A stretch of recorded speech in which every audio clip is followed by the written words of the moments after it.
Bonjour à tous et bienvenue dans cette nouvelle vidéo un peu spéciale puisque je vais vous présenter notre bus. Donc pour ceux qui ne le connaissent pas, ça sera l'occasion de le découvrir, et pour ceux qui le connaissent, ça sera l'occasion de le redécouvrir. Voilà, donc c'est notre véhicule, c'est Rocket. C'est un bus avec lequel on a beaucoup voyagé, on a été en Amérique avec, c'est-à-dire Canada, États-Unis, un petit peu de Mexique, on a beaucoup voyagé en France aussi et en Espagne avec ce véhicule. Alors on va commencer par l'extérieur, je vais vous présenter le modèle, ensuite on va voir tous les rangements extérieurs et puis on finira par l'intérieur. L'avantage de cette vidéo, c'est que vous allez bien pouvoir comprendre comment il a été construit, pourquoi il a été construit comme ça, et on va pouvoir bien prendre le temps de détailler toutes ces petites options.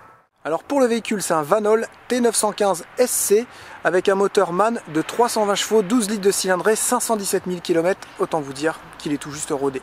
Alors ce qui est bien chez Vanol, pour ceux qui ne connaissent pas, c'est une marque d'autocars belge, donc ça fait des années et des années qu'ils construisent des autocars, et d'ailleurs ils sont toujours en activité. Même quand c'est un car extra-urbain, ils gardent le châssis treillis, ils gardent le gros moteur qu'ils mettent justement sur les cars de voyage. Là on commence par la cabine, c'est vraiment traditionnel, poste de pilotage si on peut appeler ça comme ça. Un siège guide pour pouvoir rouler à deux à l'intérieur. C'est un véhicule qui est en 6 places carte grise et 6 couchages fixes. C'est que nous avons des fils pour étendre le linge. Et on a aussi un petit chauffage au gasoil qui nous permet de chauffer l'hiver, et ça vous fait une cabine sèche-linge. Ça c'est vraiment très pratique, sinon on fait sécher le linge quand on roule grâce à la ventilation du pare-brise. Alors on va commencer par les soutes, venez voir. On a deux belles soutes ici. Vous entendez d'ailleurs ici le chauffage qui est en train de tourner. C'est un chauffage autotherme 4 kW qui fonctionne au gasoil. Très économique et assez puissant au final. Là vous pouvez aussi voir un compresseur. Vous allez me dire à quoi il sert ce compresseur. Alors ce compresseur il sert à maintenir tout le temps votre car en air. Quand vous êtes arrêté, c'est souvent le défaut des cars. On a les boudins, comme c'est une suspension à air, on a les boudins qui ont tendance à s'écraser un petit peu. Puis le car il descend à droite ou à gauche, ça dépend. Suivant comment vous avez roulé, une petite saleté qui s'est incrustée quelque part et on a une petite fuite au niveau des boudins. C'est tout à fait normal. Donc grâce à ce petit compresseur, on sait qu'on a toujours le véhicule qui est toujours de niveau. Quoi qu'il arrive, on peut rester une semaine, 2 semaines. Il se met en route régulièrement. Il est équipé aussi d'un clapet anti-retour pour éviter que l'air du bus aille dans le compresseur, parce que l'air du car fonctionne à 10 bars et le compresseur lui monte à 8 bars. Donc voilà, il y a un petit clapet de sécurité. Et ça, c'est vraiment une petite option qui est très intéressante. Et on gagne vraiment en confort tout simplement quand on est posé assez longtemps. Et ici, vous avez la petite prise de la soufflette.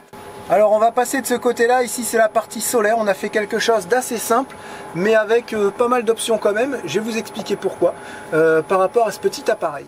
Alors déjà on commence avec un régulateur de charge qui permet de recharger justement les batteries, un convertisseur chargeur de 3 kVA, c'est-à-dire que vous avez une puissance en 220 de 3000 watts. Donc on est équipé de batteries plomb carbone.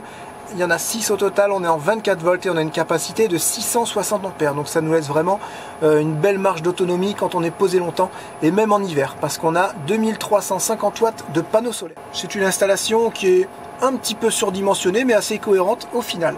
Donc ce petit boîtier, vous allez voir tout à l'heure, il nous permet de tout contrôler.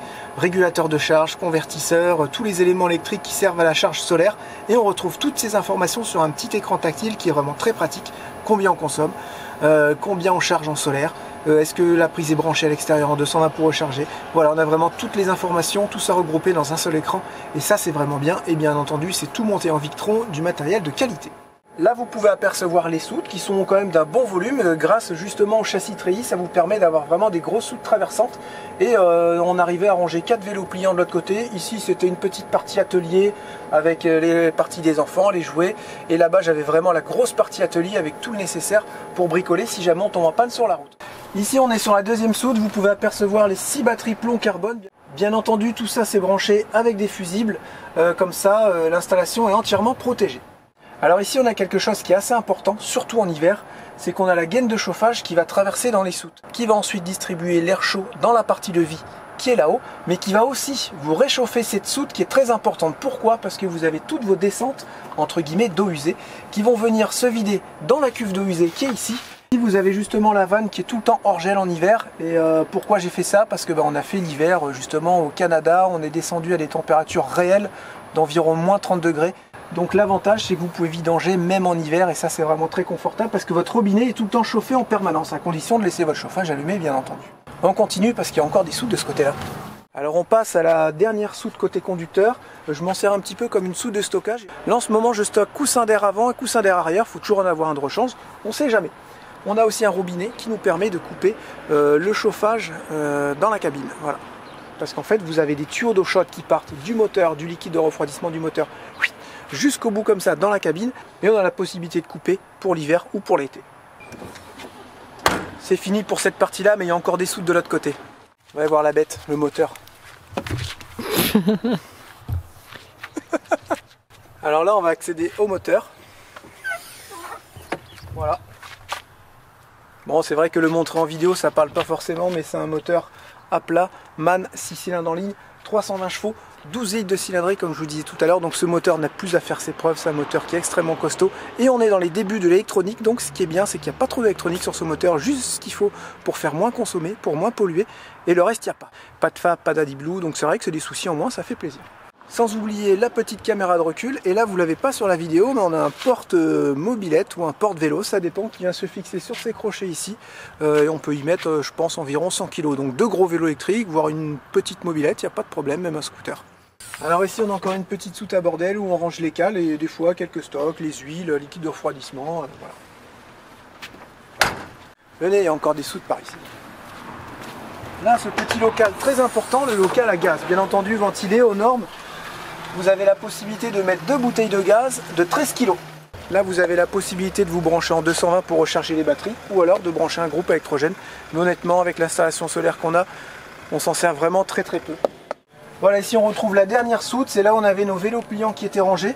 Donc bien entendu, tout le plancher au niveau des soutes est comme ça, c'est-à-dire qu'il est recouvert de panneaux fibrés, isolés de 2 cm, ce qui fait que on garde justement la chaleur grâce aux gaines de chauffage qui passent dans les soutes.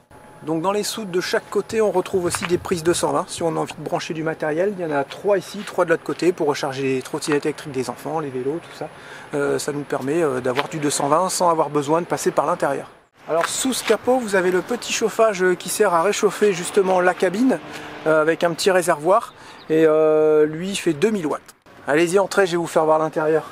Voilà, donc on se retrouve à l'intérieur, on va faire la visite dans l'ordre, vous allez voir pourquoi. Pour bien comprendre, on va se retrouver à l'avant du bus au niveau de la chambre parentale. Alors je le rappelle, c'est un véhicule qui a été construit pour 6 personnes. On a 2 couchages fixes devant et 4 couchages fixes à l'arrière. C'est pour ça qu'on a vraiment chacun notre espace avec un lit d'un côté et les lits complètement de l'autre côté. À l'arrière pour les enfants, devant pour les parents. Alors ici on retrouve un lit de personnes normal, 1,40 m par 2 m avec une télé, des prises, une petite armoire, une lumière et on a même une petite fenêtre panoramique pour donner sur la cabine et aussi, si les rideaux sont ouverts, sur le paysage. On a également un lanterneau ici, une armoire avec des portes coulissantes qui est assez sympa, assez grande comme ça. Chacun son espace, madame et monsieur seront heureux. Donc la petite particularité de ce bus, comme je le disais, c'est les lits qui sont vraiment séparés de chaque côté. Et sous le lit, on retrouve 2 cuves d'eau propre de 450 litres chacune, ce qui nous fait un total de 900 litres. Donc ça, la capacité en eau, elle est assez confortable. On a des rangements aussi un peu partout. Bien entendu, tout ça, c'est encore une fois isolé. On a pensé au froid et on a pensé au chaud avec ce bus. C'est pour ça que toutes les fenêtres ont été enlevées, tout a été isolé et on a remis des fenêtres de camping-car. Là, nous sommes dans la partie salon, salle à manger. Voilà, donc on retrouve une table qui coulisse de droite à gauche avec 4 places assises. On a également ici un rangement. Bien entendu, les fauteuils sont équipés de ceintures de sécurité parce que ces places-là servent aussi pour vivre et servent aussi pour la route. C'est ça qui est très intéressant aussi dans ce bus, c'est qu'on a en tout, en longueur totale habitable, pas loin de 10,40 m, ce qui est assez impressionnant dans un bus de 12 mètres. C'est vraiment ce qu'on a voulu, garder le maximum de volume et que chacun ait son espace. Donc ici on retrouve une cuisine aménagée qui est assez longue, qui fait 4 mètres de long avec 2 espaces de travail bien distincts, comme ça chacun a sa place aussi. On retrouve des prises de son un peu partout. On a ici la commande du chauffage autotherme qui fonctionne au gasoil. On a une plaque céramique avec 2 feux qui fonctionnent à l'électricité. Au cas où, s'il n'y a pas assez d'électricité, eh ben on a 2 feux gaz. On a aussi un four à chaleur tournante qui fonctionne entièrement au gaz. Et puis des rangements comme dans une cuisine traditionnelle, hein, des meubles, des tiroirs un peu partout. On a aussi entièrement de chaque côté des meubles hauts, ça c'est une nouveauté. Voilà, vous avez des meubles hauts un peu partout pour ranger vos affaires. Ça c'est vraiment bien. Pareil de ce côté-là. Voilà. Et on retrouve à chaque fois fenêtre de chaque côté avec moustiquaire et store. Voilà, bien entendu, c'est des fenêtres homologuées camping-car. Alors on continue dans cette partie-là, plan de travail. On a un évier normal. On a aussi un système de filtration d'eau, ce qui vous permet de vous passer des bouteilles d'eau en plastique. Ça c'est vraiment chouette Et sachant qu'avec les enfants, mine de rien, quand on est 6 à vivre dedans, on en consomme de l'eau potable. Et grâce à ce système de filtration qui est installé sous l'évier, vous avez de l'eau filtrée en permanence. Et vous pouvez boire l'eau de vos cuves. Un micro-ondes, une machine à laver de 9 kg, un grand frigo congélateur. Alors ici c'est nouveau, on a un bar avec 3 chaises hautes. Petit endroit, vous pourrez boire un coup avec vos copains, les enfants pourront faire des dessins, madame pourra faire de l'ordinateur, c'est vraiment un petit espace qui est ultra pratique. Et c'est dommage parce qu'on n'en a pas profité beaucoup, juste une fois. Mais on trouve que cet espace est hyper pratique, c'est génial. On s'assoit, on est à hauteur.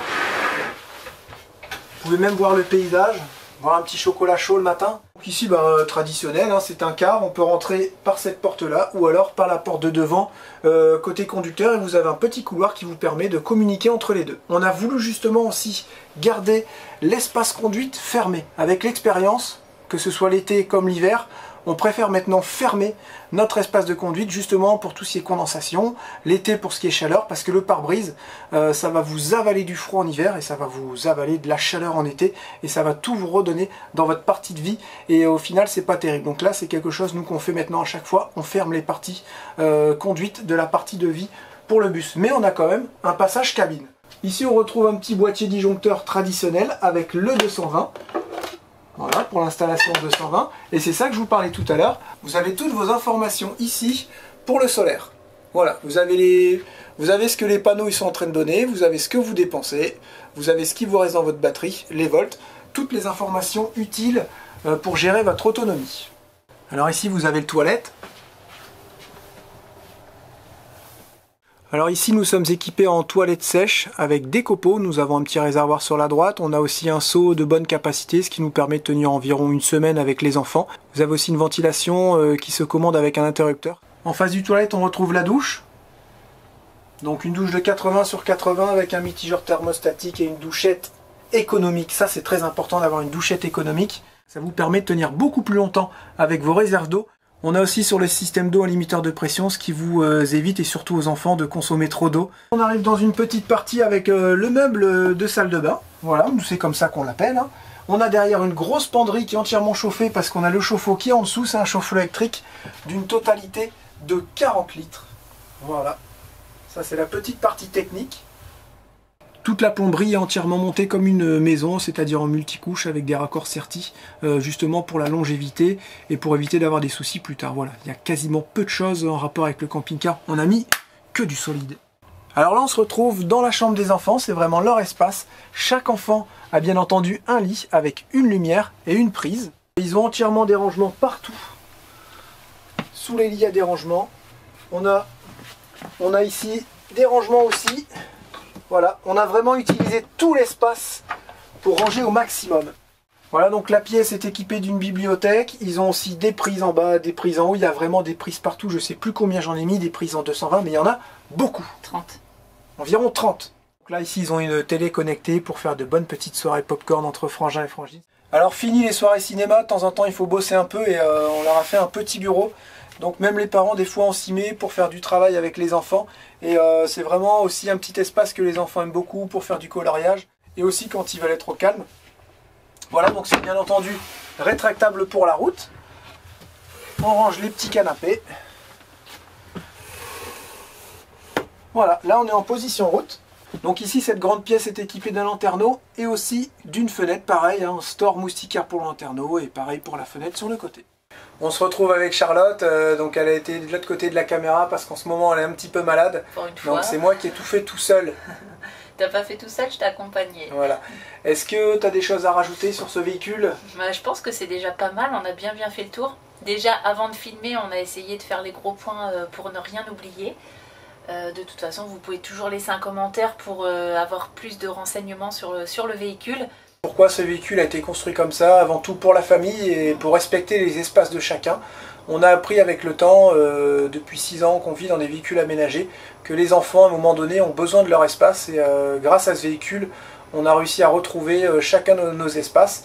Et c'est d'ailleurs le véhicule pour nous le plus abouti qu'on ait construit jusqu'à maintenant et le plus adapté à nos besoins. Ah oui, c'est vrai, on ne l'a pas dit, mais comme tu parles d'espace justement, vous pouvez retrouver dans chacune des chambres, que ça soit celle des parents ou celle des enfants, vous avez un rideau qui se ferme voilà, pour être encore plus dans l'intimité. C'est un véhicule qui a été envoyé en Amérique, donc on a fait un voyage environ de 1 an avec ce véhicule et on l'avait bien préparé, c'est-à-dire tout a été gratté au niveau du châssis, poncé, on a mis des couches anti-rouille. Niveau châssis, c'est un véhicule qui est assez sain. La triangulation avant a été refaite chez Iveco, ça c'est un gros boulot. Et une fois que c'est fait, vous êtes tranquille pour 20 ans. Donc ça c'est bien. Il y a eu les vannes de nivellement qui ont été changées, des courroies, toutes les vidanges ont été faites, les freins à l'avant étaient refaits. On a vraiment voulu faire un véhicule révisé. C'est un véhicule qui a été fait pour nous à la base et c'est pas un véhicule qu'on a fait pour revendre immédiatement derrière. Donc on a fait vraiment une bonne révision. On a aussi mis 6 pneus neufs qui sont adaptés pour la neige, c'est-à-dire qu'à n'importe quel moment vous pouvez partir dans n'importe quel pays, que ce soit en été comme en hiver. C'est des pneus qui sont adaptés pour rouler si bien en été qu'en hiver. Au moins vous êtes tranquille partout. Voilà, c'est un véhicule qu'on a essayé de penser au maximum pour qu'il soit fiable et pour qu'on n'ait pas de problème derrière. Alors la question que tout le monde se pose maintenant, à combien il est ce véhicule, Charlotte? Roulement de tambour. C'est un véhicule qui a 68 000 €. Si vous avez des questions, comme me disait Charlotte, n'hésitez pas à nous laisser un petit commentaire. Mais je pense que grâce à cette vidéo, vous aurez compris pourquoi ce bus a été construit comme ça. Et toutes les petites choses qu'il faut retenir, vraiment les gros points essentiels pour ce véhicule, c'est-à-dire une bonne isolation pour voyager si bien en été qu'en hiver. Et en plus il l'a fait, donc vous en avez la preuve. La capacité en eau et la capacité au niveau solaire, autonomie, une chose très importante. Pour moi, c'est vraiment les 3 choses essentielles pour un véhicule aménagé, et on répète, grâce à l'expérience qu'on a, et à l'expérience aussi de vie. Voilà, on a vraiment vécu dans nos véhicules, et ce qui nous permet maintenant, avec l'expérience, de faire des véhicules vraiment adaptés aux besoins, et surtout d'une famille. Une question qui revient souvent, avec quel permis il faut pour rouler avec Rocket, donc avec ce car. Donc c'est uniquement le permis PL, le permis poids lourd, voilà, le permis C. Le permis 19 tonnes. Voilà, c'est ça, le permis C. On peut dire ça comme ça. Bah, ça change tellement les permis du coup. Ouais, mais voilà, vous n'avez pas besoin du permis autocar. Souvent on nous pose la question, est-ce qu'il faut le permis D? Non, il ne faut pas le permis transport en commun. C'est ça, uniquement le permis C. Voilà, on vous a pas tout montré non plus, mais il y a pas mal de petits rangements partout à droite à gauche. Comme on vous a dit, on a essayé d'utiliser tous les espaces. Que ce soit dans les soutes ou dans la partie habitable, on a voulu vraiment utiliser tous les espaces pour avoir un maximum de rangement. Mais attention, c'est pas pour ça qu'il faut prendre trop d'affaires. C'est ça. Voilà, Rocket attend ses nouveaux propriétaires. Et si vous avez la moindre question, vous retrouvez juste en dessous de la vidéo notre adresse mail et vous nous envoyez un petit mail et on vous répondra dans les plus brefs délais. Alors on espère que cette petite vidéo vous aura donné des idées, vous aura donné envie d'acheter Rocket.